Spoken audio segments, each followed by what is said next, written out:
Hello, topic is classification of cost. यानी cost का क्या करना है, क्लासिफिकेशन करना है। किसी भी प्रोडक्ट को बनाने में जो टोटल कॉस्ट लगती है उस कॉस्ट का क्लासिफिकेशन करना है। तो अलग अलग नेचर के अकॉर्डिंग, अलग अलग पॉइंट के रिकॉर्डिंग हमने क्या किया है, कॉस्ट का क्लासिफिकेशन किया है। सबसे पहला हमारे पास according to nature of expense. Expense के नेचर के अकॉर्डिंग कॉस्ट को 3 पार्ट में कैटेगराइज किया है, मटेरियल कॉस्ट, लेबर कॉस्ट और डायरेक्ट एक्सपेंस कॉस्ट। सेकंड है according to relation to cost centre. Cost centre के अकॉर्डिंग हमने कॉस्ट को 2 पार्ट में कैटेगराइज किया है।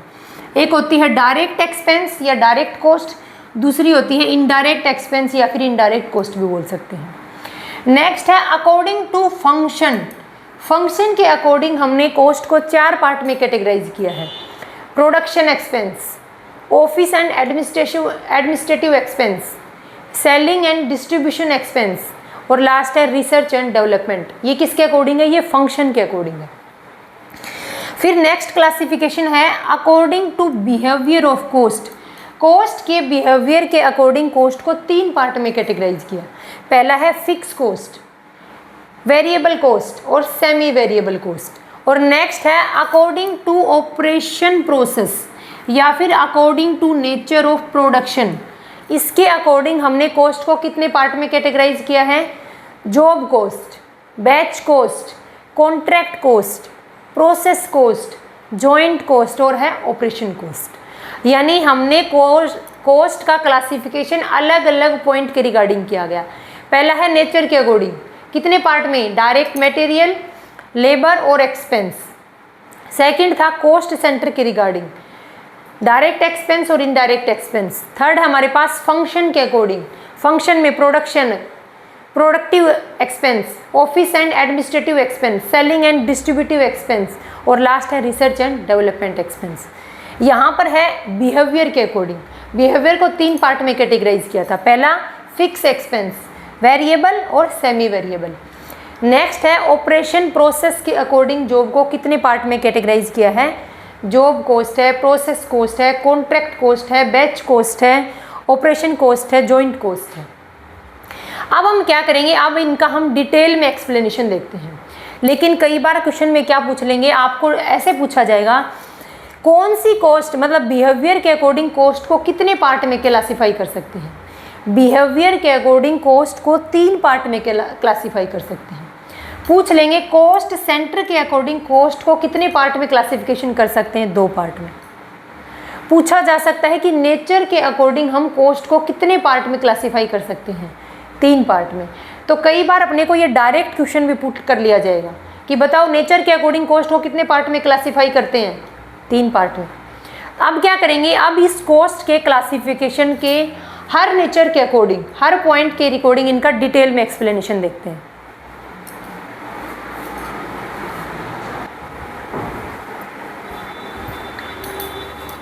अब देखो कॉस्ट का क्लासिफिकेशन अपन डिटेल में बढ़ते हैं। सबसे पहला पॉइंट क्या था अपना, according to nature of expense. Expense के नेचर के अकॉर्डिंग कॉस्ट को हमने 3 पार्ट में क्लासिफाई किया था, मटेरियल कॉस्ट, लेबर कॉस्ट और एक्सपेंस कॉस्ट। अब देखो सबसे पहले है हमारे पास मटेरियल कॉस्ट। मटेरियल कॉस्ट का मतलब क्या है, किसी प्रोडक्ट के प्रोडक्शन के लिए या फिर उस सर्विस को रेंडर करने पर जितना खर्च किया गया है, जितना यूज उसके ऊपर खर्च किया। मान लो कि चेयर बनानी थी, उस चेयर को बनाने के ऊपर जितना रॉ मटेरियल लगा है। मैंने क्या लिखा कि किसी भी प्रोडक्ट को प्रोडक्शन करने के लिए या फिर सर्विस का रेंडर करने के लिए उसमें जितनी भी सामग्री यूज हुई है, उस सामग्री की कॉस्ट क्या कहलाती है, मटेरियल कॉस्ट कहलाती है। किसी प्रोडक्ट का प्रोडक्शन करने के लिए या फिर सर्विस को रेंडर करने के लिए उसमें जितनी सामग्री, जितना मटेरियल यूज हुआ है, उस मटेरियल की कॉस्ट क्या कहलाती है, मटेरियल कॉस्ट कहलाती है। एग्जाम्पल के लिए मान लो मैंने प्रोडक्ट का प्रोडक्शन करने के लिए जो रॉ मटेरियल यूज हुआ, इस चेयर को बनाने के लिए जो लकड़ी यूज हुई है, उस लकड़ी की कॉस्ट किस में आएगी, मटेरियल कॉस्ट में आएगी। मान लो हम सर्विस रेंडर कर रहे हैं, क्या है, हमारी वर्कशॉप है, गाड़ियों की वर्कशॉप है और हम क्या कर रहे हैं, सर्विस रेंडर कर रहे हैं। तो गाड़ियों की वर्कशॉप के अंदर जो ऑयल यूज़ होता है, गाड़ी सर्विस के लिए आती है वर्कशॉप में, तो गाड़ी के अंदर क्या है, ऑयल की कमी है, तो क्या किया, ऑयल यूज किया, ऑयल डाल दिया गाड़ी में। तो वो ऑयल क्या है, वो ऑयल भी तो वहाँ उस सर्विस का रॉ मटेरियल ही तो है। तो उस ऑयल की जो कॉस्ट है, उस ऑयल के जो एक्सपेंस हैं वो किस में इंक्लूड होंगे, डायरेक्ट मटेरियल के अंदर। तो मटेरियल कॉस्ट में क्या आएंगे, किसी भी प्रोडक्ट को प्रोडक्शन करने में या फिर सर्विस को रेंडर करने में जो रॉ मटेरियल यूज किया है उसके एक्सपेंस को, उसकी कॉस्ट को क्या बोलते हैं, मटेरियल कॉस्ट बोलते हैं। क्या बोलते हैं, मटेरियल कॉस्ट। एग्जाम्पल मैंने आपको दोनों के बता दिए। नेक्स्ट है लेबर कॉस्ट। लेबर कॉस्ट क्या है कि बिजनेस के द्वारा अपने एम्प्लॉय को जितना भी एक्सपेंस दिया गया है, जितनी भी वेजेस, जितनी भी सैलरी, बोनस या फिर अदर कोई भी बेनिफिट, जो टोटल अमाउंट बिजनेस ने अपने एम्प्लॉय को दिया है उसको क्या बोलते हैं, उसको बोलते हैं लेबर कॉस्ट। लेबर कॉस्ट क्या है, बिजनेस के द्वारा अपने एम्प्लॉय को दिया जाने वाला टोटल एक्सपेंस क्या कहलाता है, दिया जाने वाला जो पेमेंट है उसको बोलते हैं लेबर कॉस्ट। एग्जाम्पल के लिए इस चेयर को बनाने के लिए कारपेंटर को जो वेजेस पे की है वो वेजेस क्या कहलाती हैं, वो लेबर कॉस्ट के अंडर में आती है। नेक्स्ट हमारे पास डायरेक्ट एक्सपेंस। मटेरियल कॉस्ट और लेबर कॉस्ट के अलावा किसी भी प्रोडक्ट को प्रोडक्शन करने में जितने भी डायरेक्ट एक्सपेंस किए गए हैं, मैंने क्या बोला, किसी भी प्रोडक्ट का प्रोडक्शन करने के लिए मटेरियल कॉस्ट और लेबर कॉस्ट के अलावा जो भी डायरेक्ट एक्सपेंस उस प्रोडक्ट के प्रोडक्शन पर किए गए हैं उनको बोलते हैं डायरेक्ट एक्सपेंस। वो एक्सपेंस जो डायरेक्टली किसी गुड्स के प्रोडक्शन से रिलेटेड है। जैसे मान लो इस लकड़ी को लाने के लिए बिजनेस के अंदर, फैक्ट्री के अंदर लकड़ी लाने के लिए जो किराया दिया गया, जो भाड़ा दिया गया, उसको क्या बोलते हैं, डायरेक्ट एक्सपेंस बोलते हैं। यानी कैरीज इनवर्ड क्या आएगा, डायरेक्ट एक्सपेंस के अंदर इंक्लूड होगा। तो टोटल कॉस्ट को नेचर के अकॉर्डिंग हमने 3 पार्ट में डिवाइड किया। पहला था मटेरियल कॉस्ट, लेबर कॉस्ट और डायरेक्ट एक्सपेंस। नेक्स्ट है according to relation to cost centre. Cost centre के अकॉर्डिंग हमने कॉस्ट को 2 पार्ट में कैटेगराइज किया। पहला है डायरेक्ट एक्सपेंस, दूसरा है इनडायरेक्ट एक्सपेंस। डायरेक्ट एक्सपेंस क्या है, डायरेक्ट एक्सपेंस वो एक्सपेंस हैं जो किसी भी प्रोडक्ट के प्रोडक्शन से डायरेक्टली रिलेटेड है। जैसे लकड़ी, चेयर को बनाने के लिए लकड़ी की जो कॉस्ट है वो क्या है, डायरेक्ट एक्सपेंस है। इस चेयर को बनाने के लिए इस लेबर को जो वेजेस दिया गया वो डायरेक्ट कॉस्ट है। इस लकड़ी को बिजनेस के अंदर लाने के लिए जो किराया दिया गया वो क्या है, डायरेक्ट कॉस्ट है। तो वो एक्सपेंस जो किसी भी प्रोडक्ट के प्रोडक्शन के लिए या सर्विस को रेंडर करने के लिए डायरेक्टली रिलेटेड है, उससे प्रोडक्ट का प्रोडक्शन करने के लिए या सर्विस को रेंडर करने के लिए जो उसके ऊपर टोटल खर्चा किया गया है ना, उसको बोलते हैं डायरेक्ट एक्सपेंस। डायरेक्ट एक्सपेंस में डायरेक्ट मटेरियल, डायरेक्ट लेबर और डायरेक्ट एक्सपेंस तीनों ही इंक्लूड होते हैं। नेक्स्ट हमारे पास इनडायरेक्ट एक्सपेंस। ये इनडायरेक्ट एक्सपेंस वो हैं जो किसी भी प्रोडक्ट का प्रोडक्शन करने के लिए हम डायरेक्टली उस प्रोडक्ट के ऊपर थोप नहीं सकते कि ये स्पेशल इस प्रोडक्ट को प्रोडक्शन करने के लिए खर्च किए गए थे। मान लो कि जैसे आपको मैंने मैनेजर की सैलरी का एग्जांपल दिया था। फैक्ट्री के अंदर क्या बनती है, फैक्ट्री के अंदर चेयर बनती हैं। उस डिपार्टमेंट का, चेयर बनाने वाले डिपार्टमेंट का जो मैनेजर है, उस मैनेजर की सैलरी को हम डायरेक्टली चेयर के प्रोडक्शन में जो टोटल कॉस्ट लगी है उसमें इंक्लूड नहीं कर सकते। क्यों? क्योंकि ये इनडायरेक्ट कॉस्ट है मैनेजर की सैलरी। कारपेंटर की सैलरी, कारपेंटर को जो वेजेस दिया गया वो डायरेक्ट एक्सपेंस था, लेकिन मैनेजर को जो सैलरी दी गई है वो इनडायरेक्ट एक्सपेंस है। तो इनडायरेक्ट एक्सपेंस कौन से हैं? वो एक्सपेंस जो बिजनेस की ओवरऑल मेंटेनेंस पर खर्च किए गए हैं।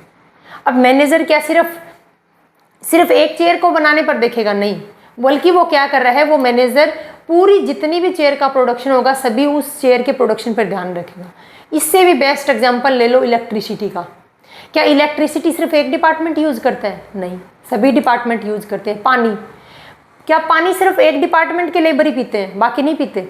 तो ये सारे एक्सपेंस क्या हैं? इनडायरेक्ट एक्सपेंस हैं जो पूरे बिजनेस के लिए इकट्ठे किए जाते हैं। किसी एक स्पेशल डिपार्टमेंट के ऊपर उन एक्सपेंस को एलोकेट नहीं कर सकते। तो इनडायरेक्ट एक्सपेंस वो एक्सपेंस हैं जिनको किसी एक स्पेशल डिपार्टमेंट के ऊपर या किसी एक स्पेशल प्रोडक्ट के ऊपर हम एलोकेट नहीं कर सकते, बल्कि क्या है, वो ओवरऑल बिजनेस के एक्सपेंस हैं। इसमें इनडायरेक्ट मटेरियल, इनडायरेक्ट लेबर और इनडायरेक्ट एक्सपेंस को इंक्लूड करेंगे। एग्जाम्पल क्या है, मान लो मैनेजर की सैलरी है, इलेक्ट्रिसिटी के चार्ज हैं, वाटर के एक्सपेंस हैं, ऐसे एक्सपेंस जो पूरे बिजनेस के लिए किए हैं वो कहलाता है इनडायरेक्ट एक्सपेंस। हमने कॉस्ट सेंटर को दो पार्ट में कैटेगराइज किया था, nature according to relation to cost centre. Cost centre के अकॉर्डिंग टोटल एक्सपेंस को दो पार्ट में कैटेगराइज किया, डायरेक्ट कॉस्ट और इनडायरेक्ट कॉस्ट। डायरेक्ट को क्या होते हैं, जो किसी भी प्रोडक्ट के प्रोडक्शन करने के लिए डायरेक्टली हम उस पर थोप सकते हैं कि ये स्पेशल इस प्रोडक्ट को प्रोडक्शन करने के लिए ही खर्च किए गए हैं। जैसे मान लो चेयर को बनाना था, चेयर को बनाने के लिए लकड़ी लेके आए थे, इस लकड़ी को लाने में मान लो कितने रुपए लगे, 10,000 रुपीज़ लगे। 10,000 रुपीज़ लकड़ी को लाने में लगे थे और इस लकड़ी की कॉस्ट कितनी थी, 10,000। और क्या बनाएंगे, चेयर बनाएंगे। तो हम क्या थोप सकते हैं, इस चेयर की टोटल कॉस्ट के ऊपर ये लकड़ी की जो एक्सपेंस की है ना, इसको हम थोप सकते हैं। क्यों? क्योंकि लकड़ी का यूज हम अलमारी बनाने के लिए तो नहीं करेंगे, अलमीरा बनाने के लिए लकड़ी का यूज नहीं कर रहे, सिर्फ चेयर बनाने के लिए यूज कर रहे हैं। तो ये क्या है, ये हमने दो पार्ट का क्लासिफिकेशन कर दिया, देखो डिटेल में। अब देखते हैं नेक्स्ट वाला पॉइंट।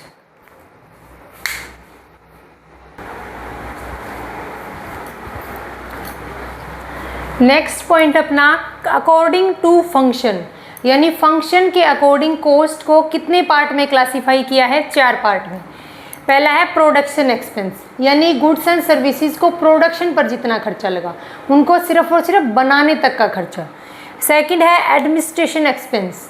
एडमिनिस्ट्रेशन का मतलब है कि प्रोडक्ट को बनाने के एक्सपेंस नहीं, बल्कि जिस बिजनेस के अंदर, जिस फैक्ट्री में, जिस कंपनी में उस प्रोडक्ट का प्रोडक्शन कर रहे हैं, उस कंपनी की एडमिनिस्ट्रेशन के लिए कितना खर्चा किया गया। सेलिंग एंड डिस्ट्रीब्यूशन एक्सपेंस, जो प्रोडक्ट बना तो दिया लेकिन उस प्रोडक्ट को सेल करने पर जो खर्चा हुआ है। रिसर्च एंड डेवलपमेंट, जो प्रोडक्ट हम बना रहे हैं उसी प्रोडक्ट के लिए अगर कोई नई टेक्निक हम यूज करेंगे या फिर उस प्रोडक्ट को बनाने की नई प्रोसेस को क्या किया गया है, डेवलप किया गया है, उसकी कॉस्ट यहाँ शो करेंगे। देखो सबसे पहले है प्रोडक्शन एक्सपेंस, ये किसके अकॉर्डिंग है, फंक्शन के अकॉर्डिंग है, ये ध्यान रखना। प्रोडक्शन एक्सपेंस क्या मतलब है, is the expense all item involve in the production of goods and services. Goods and services का प्रोडक्शन करने के लिए जितने भी खर्चे किए गए हैं उन सभी खर्चों को प्रोडक्शन एक्सपेंस बोलते हैं।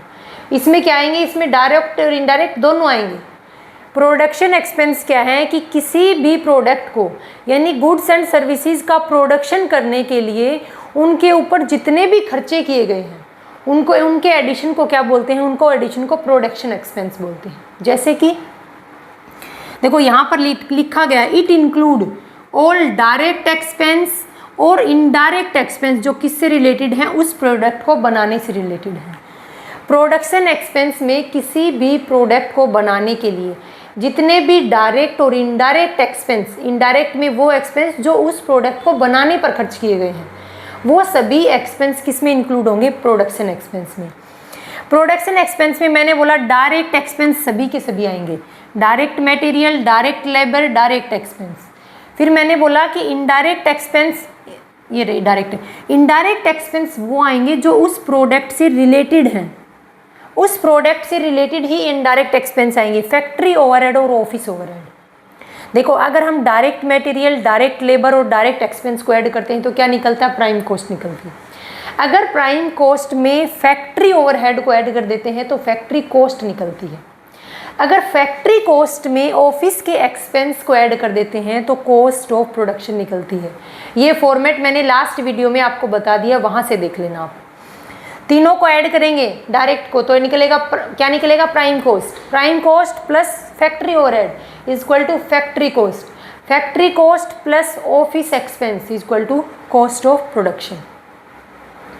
तो कौन से आएंगे, डायरेक्ट एक्सपेंस सारे आएंगे, लेकिन इनडायरेक्ट एक्सपेंस में वो एक्सपेंस आएंगे जो उस प्रोडक्ट के प्रोडक्शन से रिलेटेड है।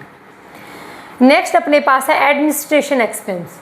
एडमिनिस्ट्रेशन एक्सपेंस का मतलब है कि जहाँ पर उस गुड्स का प्रोडक्शन कर रहे हैं उस पूरे बिजनेस को एडमिनिस्ट्रेट करने पर जितने खर्चे किए गए हैं वो यहाँ शो करेंगे। Expense incurred for general management for the organisation, यानी बिजनेस का, कंपनी का, ऑर्गेनाइजेशन के जर्नल मैनेजमेंट पर जितने टोटल खर्चे हुए हैं वो एडमिनिस्ट्रेशन हेड में शो करेंगे।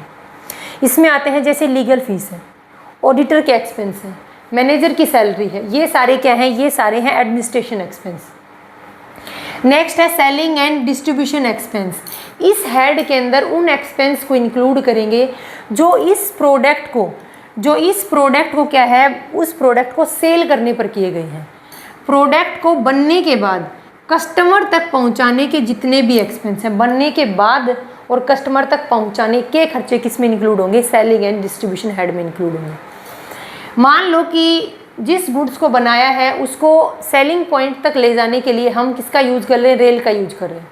तो रेलवे का जितना रेंट दिया गया है, आगे ले जाकर हमने क्या कर दिया, उस गुड्स को एक गोडाउन में स्टोर कर दिया, क्योंकि ये तो नहीं है कि सेलिंग पॉइंट पर जाते ही सारा गुड्स सेल हो जाएगा, बल्कि क्या रखेंगे, हम कुछ गुड्स को बाहर रखेंगे, बाकी को गोडाउन के अंदर रखेंगे। तो वो क्या है, गोडाउन के जो रेंट है, गोडाउन के जो चार्जेस लग रहे हैं, वो क्या कहलाएगा, वो सेलिंग एंड डिस्ट्रीब्यूशन हेड में इंक्लूड होगा। ये ध्यान रखना है आपको।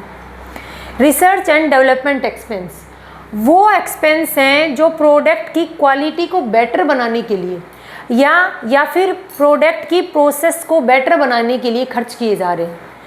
वो एक्सपेंस जो प्रोडक्ट की क्वालिटी में इम्प्रूवमेंट करने के लिए और बेटर प्रोसेस के डेवलपमेंट के लिए किए जा रहे हैं, उनको बोलते हैं research and development expense.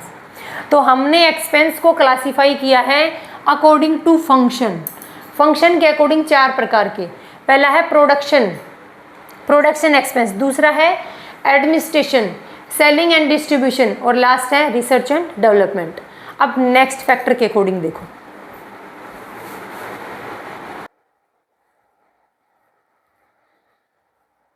Next अपने पास according to behaviour of cost, यानी बिहेवियर के अकॉर्डिंग कॉस्ट को 3 पार्ट में क्लासिफाई किया गया। पहला फिक्स कॉस्ट, वेरिएबल कॉस्ट और सेमी वेरिएबल कॉस्ट। अब देखो फिक्स कॉस्ट क्या होती है, पर यूनिट प्रोडक्शन को बढ़ाने पर और कम करने पर कॉस्ट पर कोई इफेक्ट नहीं हुआ। यानी हम पहले मान लो 10 शेयर का प्रोडक्शन करते थे, आज हम 20 शेयर का प्रोडक्शन करने लगे, लेकिन कॉस्ट के ऊपर कोई इफेक्ट नहीं हो रहा। यानी प्रोडक्शन के घटने से या फिर प्रोडक्शन के बढ़ने से कॉस्ट पर कोई इफेक्ट नहीं हो रहा, तो उस कॉस्ट को बोलते हैं फिक्स कॉस्ट। कॉस्ट क्या है, फिक्स है।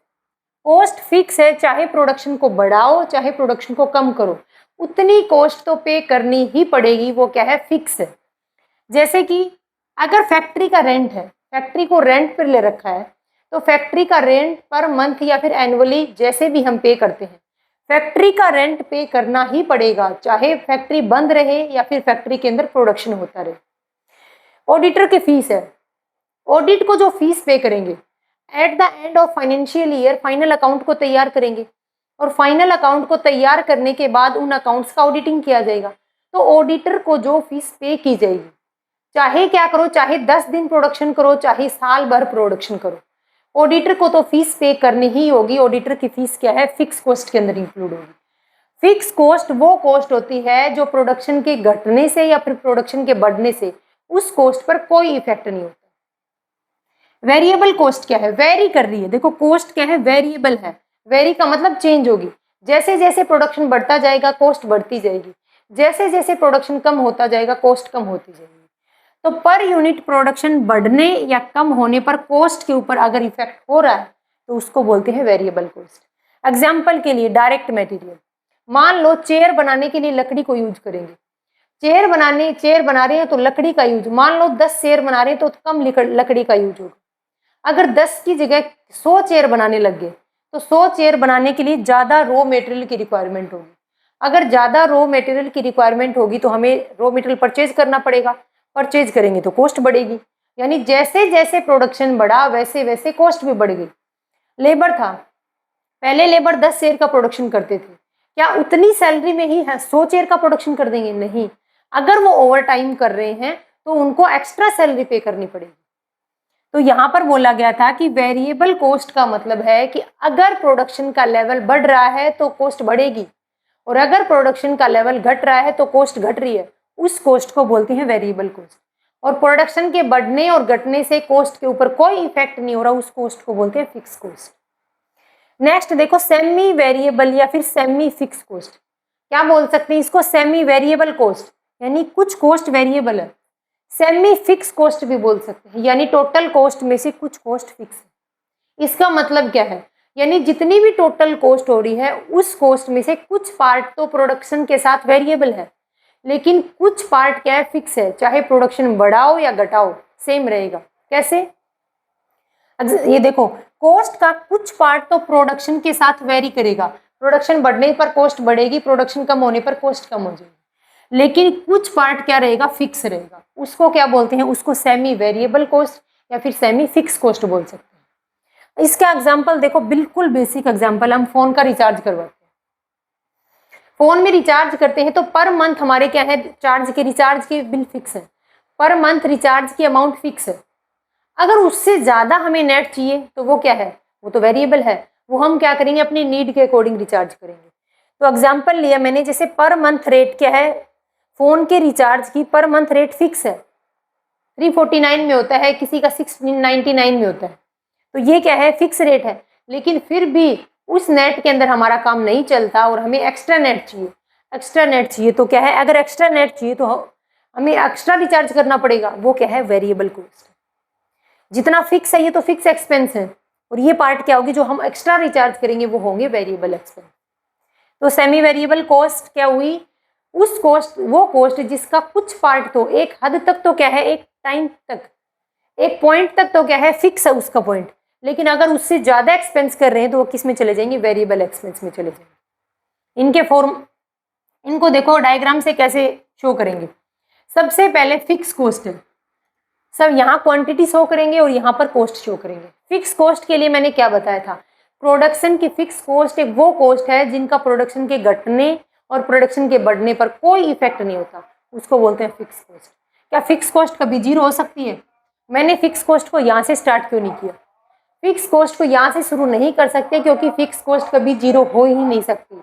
मान लो लास्ट 10 डेज से कंपनी बंद है, तो कंपनी के अंदर क्या कुछ चार्जेस, मान लो कंपनी रेंट पर है, यानी जिस जगह पर कंपनी बनी हुई है पूरी कंपनी रेंट पर ले रखी है हमने, तो क्या रेंट पे नहीं कर रहे? रेंट पे कर रहे हैं पर मंथ, एनुअली, जैसे भी है। तो चाहे फैक्ट्री को, कंपनी को बंद रखो तो भी वो रेंट तो देना पड़ेगा। तो फिक्स कॉस्ट कभी भी जीरो नहीं हो सकती है। ये है फिक्स कॉस्ट का फॉर्मेट अपना, मतलब फिक्स कॉस्ट को डायग्राम से कैसे शो करेंगे। अब मैंने यहाँ पर फिक्स कॉस्ट को एक डाउन स्लोप में भी शो किया है। इसका रीजन क्या है? इसका रीजन यह है कि एक टाइम तक, एक लिमिट तक, मान लो पहले 10 चेयर का प्रोडक्शन करते थे और बाद में एक महीने के अंदर 1000 चेयर का प्रोडक्शन करने लगी। एक महीने में पहले 10 चेयर बनती थी, अब एक महीने में 1000 चेयर बनने लगी उसी फैक्ट्री में, उसी लेबर के द्वारा। तो क्या टोटल फिक्स कॉस्ट कम, टोटल नहीं, क्या फिक्स कॉस्ट कम नहीं हो जाएगी? आप बोलोगे नहीं। जितना रेंट हम पहले पे करते थे, मान लो रेंट है 50,000 पर मंथ, रेंट है 50,000, आज इस मंथ भी 50,000 पे किया, और नेक्स्ट मंथ जब हमने 1000 चेयर का प्रोडक्शन किया तब भी रेंट 50,000 ही पे किया। फिर ये फिक्स कॉस्ट कम कैसे हो रही है? फिक्स कॉस्ट कम होगी पर यूनिट के बेस पर। फिक्स कॉस्ट मैंने डाउनवर्ड स्लोप इसलिए दिया है कि फिक्स कॉस्ट एक लिमिट के बाद, अगर हम प्रोडक्शन का लेवल बढ़ाते चले जाएंगे, एक लिमिट के बाद जब हम प्रोडक्शन का लेवल बढ़ाते जाएंगे तो पर यूनिट फिक्स कॉस्ट कम होती चली जाएगी। क्या हो जाएगी? पर यूनिट फिक्स कॉस्ट कम होती चली जाएगी।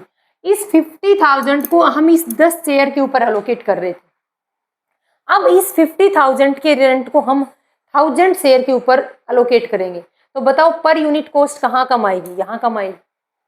तो फिक्स कॉस्ट का जो कर्व होता है वो डाउनवर्ड इसलिए शो किया गया है, एक लिमिट तक तो फिक्स कॉस्ट की अमाउंट तो सेम ही रहती है, लेकिन क्या है कि पर यूनिट प्रोडक्शन पर उसका इफेक्ट कम होता चला जाएगा।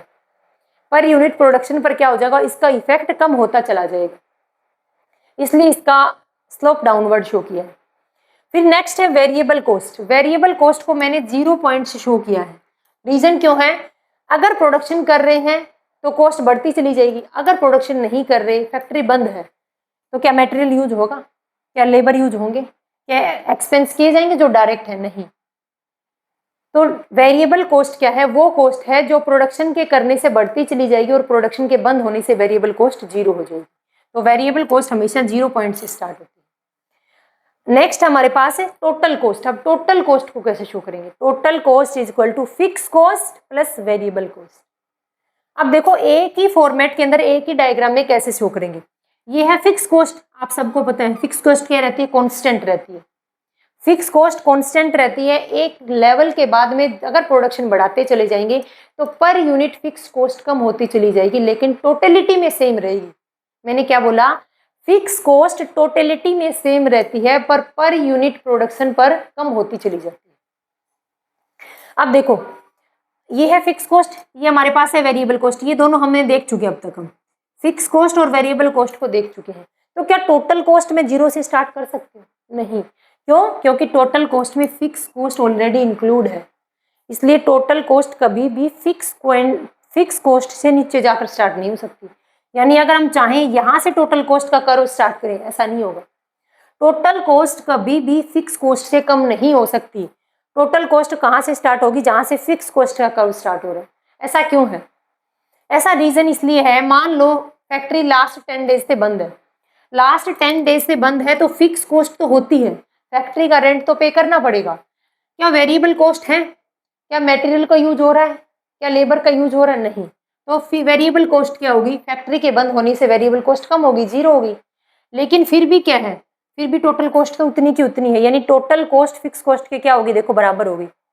टोटल कॉस्ट फिक्स कॉस्ट के बराबर होगी। क्यों? क्योंकि वेरिएबल कॉस्ट 0 है। तो कम से कम टोटल कॉस्ट का कर्व वहां से हमेशा स्टार्ट होगा जहां से फिक्स कॉस्ट से नीचे कभी भी नहीं आ सकता टोटल कॉस्ट का कर्व। ये हमने देख लिया। According to behaviour of cost को 3 पार्ट में क्लासिफाई किया गया, फिक्स कॉस्ट, वेरिएबल कॉस्ट और सेमी वेरिएबल कॉस्ट। नेक्स्ट देखो,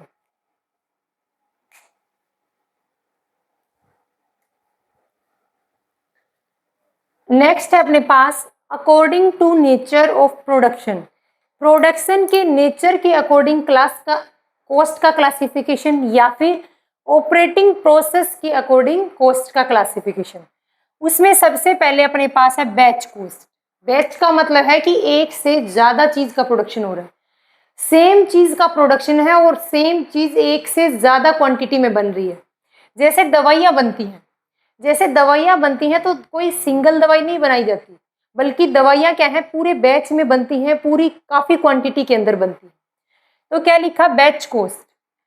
आइडेंटिकल आइटम्स से बनने की जो एग्रीगेट कॉस्ट है, आइडेंटिकल आइटम्स को बनाने की जो एग्रीगेट कॉस्ट है उस कॉस्ट को बोलते हैं बैच कॉस्ट।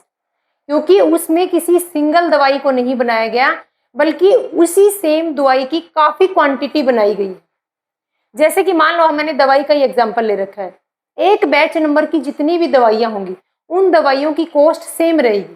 तो क्या लिखा है कि आइडेंटिकल आइटम्स को बनाने की एग्रीगेट कॉस्ट क्या कहलाती है? बैच कॉस्ट कहलाती है। ये ध्यान रखना, कई बार एग्जाम्पल में पूछ लेंगे कि दवाइयां बनाई जाती हैं, दवाइयों का जब प्रोडक्शन किया जाता है उसकी कॉस्ट को किस कॉस्ट में कैटेगराइज करेंगे?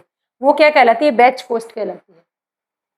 रटने की जरूरत नहीं है। देखो बच्चे आते हैं एक बैच के अंदर, मान लो नेट का बैच है, तो नेट के बैच के अंदर क्या एसएससी का बच्चा थोड़ी इंक्लूड होगा? जो नेट की प्रिपरेशन कर रहा होगा वही सभी बच्चे नेट के बैच को ज्वाइन करेंगे। तो क्या करेंगे? आइडेंटिकल आइटम्स, सभी क्या है? एक जैसे स्टूडेंट है, एक जैसे किसकी तैयारी कर रहे हैं? नेट की प्रिपरेशन कर रहे हैं। तो यही बोला गया था कि आइडेंटिकल आइटम्स को बनाने की जो एग्रीगेट कॉस्ट है उस कॉस्ट को बैच कॉस्ट कहते हैं। नेक्स्ट है प्रोसेस कॉस्ट। काम कैसे हो रहा है? प्रोसेस में हो रहा है।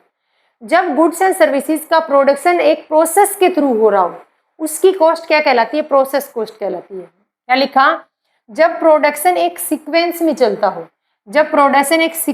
चलता हो, एक प्रोसेस से होकर गुजरता हो, उसमें लगने वाली कॉस्ट प्रोसेस कॉस्ट कहलाती है। जैसे एग्जांपल है गन्ने से चीनी बनाना। गन्ने से चीनी बनाने के लिए 3 प्रोसेस से होकर जाता है, ऐसा मानो। पहले में हम क्या लेके आए? खेत से गन्ना लेके आए, उस गन्ने को वॉश किया, उसके बाद में उसको हीट किया, हीट करके नेक्स्ट स्टेप पे क्या बन गई? चीनी बन गई। तो गन्ने से चीनी बनाने तक की जितनी भी कॉस्ट है उस कॉस्ट को प्रोसेस कॉस्ट कहते हैं। नेक्स्ट है कॉन्ट्रैक्ट कॉस्ट। अब कॉन्ट्रैक्ट कॉस्ट का मतलब क्या? सबने सुना है रोड का कॉन्ट्रैक्ट लिया है, बिल्डिंग बनाने का कॉन्ट्रैक्ट है। ये क्या है? कॉन्ट्रैक्ट क्या है कि कॉन्ट्रैक्टर और कॉन्ट्रैक्टी के बीच में जो भी टर्म और कंडीशन हुई है, यानी कॉन्ट्रैक्टर और कॉन्ट्रैक्टी के बीच में जो भी टर्म और कंडीशन हुई है, उस कॉन्ट्रैक्ट को कंप्लीट करने की जो लागत आती है, जो एक्सपेंस आते हैं, उसको बोलते हैं कॉन्ट्रैक्ट कॉस्ट। कॉन्ट्रैक्टर और कॉन्ट्रैक्टी के बीच हुए टेंडर यानी जो कॉन्ट्रैक्ट हुआ है, कॉन्ट्रैक्टर और कॉन्ट्रैक्टी के बीच में हुए टेंडर की कॉस्ट क्या कहलाती है? कॉन्ट्रैक्ट कॉस्ट कहलाती है। मान लो बिल्डिंग बनानी है, एक बिल्डिंग को बनाने के लिए जितने भी खर्चे इंक्लूड हैं, जितने भी खर्चे डायरेक्ट और इनडायरेक्ट इंक्लूड हैं, उन सभी खर्चों के जोड़ को क्या बोलेंगे? कॉन्ट्रैक्ट कॉस्ट बोलेंगे। रोड बनाना है, गवर्नमेंट ने क्या किया? गवर्नमेंट ने टेंडर इशू कर दिया और वो टेंडर ले लिया मिस्टर ए ने। तो मिस्टर ए और गवर्नमेंट के बीच में क्या हुआ है? एक कॉन्ट्रैक्ट हुआ है और उस कॉन्ट्रैक्ट को कंप्लीट करने के जितने भी खर्चे इंक्लूड होंगे, उन सभी खर्चों को कॉन्ट्रैक्ट कॉस्ट बोलेंगे, कॉन्ट्रैक्ट एक्सपेंस बोलेंगे। नेक्स्ट है ऑपरेटिंग कॉस्ट। ऑपरेटिंग कॉस्ट को हम क्या बोलते हैं? सर्विस कॉस्ट भी बोलते हैं। Operating cost known as service cost भी बोल सकते हैं। ऐसी इंडस्ट्रीज जो क्या कर रही है? सर्विस प्रोवाइड कर रही है, और सर्विस प्रोवाइड करने पर जो टोटल खर्चा लगता है ना, उसको क्या बोलते हैं? ऑपरेटिंग कॉस्ट बोलते हैं। ऑपरेशन यानी सर्विस कॉस्ट। ऑपरेशन कॉस्ट या सर्विस कॉस्ट एक ही मतलब है। वो इंडस्ट्री जो सर्विस प्रोवाइड करनी है और सर्विस प्रोवाइड करने में जो टोटल खर्चे होते हैं, उन सभी खर्चों के जोड़ को क्या बोलते हैं? ऑपरेटिंग कॉस्ट बोलते हैं। जैसे हॉस्पिटल है, स्कूल है, गवर्नमेंट हॉस्पिटल, गवर्नमेंट स्कूल है, कॉलेज है, इनके अंदर जितने भी एक्सपेंस हैं, जितने भी खर्चे लगते हैं, वो क्या कहलाते हैं? ऑपरेटिंग कॉस्ट कहलाते हैं, सर्विस कॉस्ट बोलते हैं उनको। नेक्स्ट है जॉइंट प्रोडक्ट कॉस्ट। अब जॉइंट प्रोडक्ट का मतलब क्या है? जॉइंट प्रोडक्ट का मतलब क्या है कि रॉ मटेरियल एक ही यूज कर रहे हैं, एक रॉ मटेरियल से कम 2 प्रोडक्ट बन रहे हैं। अब ऐसे कैसे हो सकता है एक रॉ मटेरियल से 2 प्रोडक्ट बन जाएंगे? रॉ मटेरियल लकड़ी था, लकड़ी से चेयर भी बना दी और लकड़ी से सोफा भी बना दिया, तो क्या हुआ? रॉ मटेरियल तो एक था। जैसे क्रूड ऑयल था, कच्चा तेल है, कच्चे तेल से पेट्रोल भी निकलता है, डीजल भी निकलता है, केरोसिन भी निकलता है। तो ये सब क्या है? ये सब जॉइंट प्रोडक्ट है। जॉइंट प्रोडक्ट वो प्रोडक्ट हैं जिसमें एक जैसे रॉ मटेरियल एक जैसा यूज हुआ है, लेकिन फिनिश गुड्स कम से कम 2 अलग अलग वेराइटी के गुड्स हैं। क्रूड ऑयल से पेट्रोल, डीजल, केरोसिन बने, मान लो 3 प्रोडक्ट बनाए, तो कच्चा तेल क्या था? क्रूड ऑयल क्या था? रॉ मटेरियल तो एक ही था, लेकिन प्रोडक्ट कितने बनाए? 3 बना लिए। तो क्या बोला है? जॉइंट प्रोडक्ट कॉस्ट का मतलब क्या है कि सेम रॉ मटेरियल से 2 या ज्यादा प्रोडक्ट बनाने की जो कॉस्ट लगती है, उस कॉस्ट को बोलते हैं जॉइंट प्रोडक्ट कॉस्ट। अब क्रूड ऑयल से पेट्रोल बना रहे हैं, डीजल और केरोसिन है, क्या हमने रॉ मटेरियल डाला, हमने क्रूड ऑयल मशीन में डाला और तीनों अलग अलग हो गए? नहीं, इनमें अलग अलग प्रोसेस करनी पड़ती है। तो जॉइंट प्रोडक्ट कॉस्ट क्या है कि सेम रॉ मटेरियल से 2 या 2 से ज्यादा प्रोडक्ट बनने में जो टोटल कॉस्ट लगती है, उसको बोलते हैं जॉइंट प्रोडक्ट कॉस्ट। एग्जाम्पल मैंने दे दिया आपको क्रूड ऑयल का। नेक्स्ट है जॉब कॉस्ट। जॉब कॉस्ट का मतलब क्या है? मैंने आपको बताया ना, जॉब क्या होती है? स्पेसिफिक होती है। जॉब हर बंदे की अपनी स्पेसिफिक जॉब है, काम भी कैसे होगा? स्पेसिफिक होगा, अपनी अपनी नीड के अकॉर्डिंग होगा। तो जॉब कॉस्ट क्या है? स्पेशल ऑर्डर के अकॉर्डिंग जहां पर काम हो रहा हो, जिस फैक्ट्री में, जिस कंपनी में स्पेशल ऑर्डर के अकॉर्डिंग काम हो रहा हो, उस ऑर्डर से जो कॉस्ट आती है, उसको बोलते हैं जॉब कॉस्ट। क्या लिखा है? स्पेशल ऑर्डर के अकॉर्डिंग अगर प्रोडक्शन होता है, तो वहां पर जो कॉस्ट आती है, उस कॉस्ट को बोलते हैं जॉइंट कॉस्ट। एग्जाम्पल के लिए जैसे सिलाई सेंटर है, किसी को अपने सूट स्टिच करवाने हैं, सूट जो भी स्टिच करवाएगा वो अपनी नीड के अकॉर्डिंग, अपनी चॉइस के अकॉर्डिंग करवाएगा। तो ये क्या है? इससे जो कॉस्ट आती है, उसको बोलते हैं जॉब कॉस्ट। क्यों? यहाँ पर काम अपनी अपनी चॉइस के अकॉर्डिंग हो रहा है, यहाँ पर काम अपनी अपनी चॉइस के अकॉर्डिंग हो रहा है। मान लो हम गाड़ी लेके जाते हैं, मान लो हमने गाड़ी ली और गाड़ी लेने के बाद हम उस गाड़ी का मॉडिफिकेशन करवाने गए, तो मॉडिफिकेशन जो हो रहा है वो अपनी अपनी नीड के अकॉर्डिंग हो रहा है। तो मॉडिफिकेशन में जो कॉस्ट लगेगी, उस कॉस्ट को बोलते हैं जॉब कॉस्ट। जॉब कॉस्ट का मतलब है कि जहां पर काम अपनी अपनी प्रोडक्ट, अपनी अपनी चॉइस के अकॉर्डिंग, अपनी अपनी चॉइस के अकॉर्डिंग जहां पर काम होता है, उससे आने वाली कॉस्ट को बोलते हैं जॉब कॉस्ट। तो ये हमने टॉपिक आज कंप्लीट किया है क्लासिफिकेशन ऑफ कॉस्ट का। Thank you.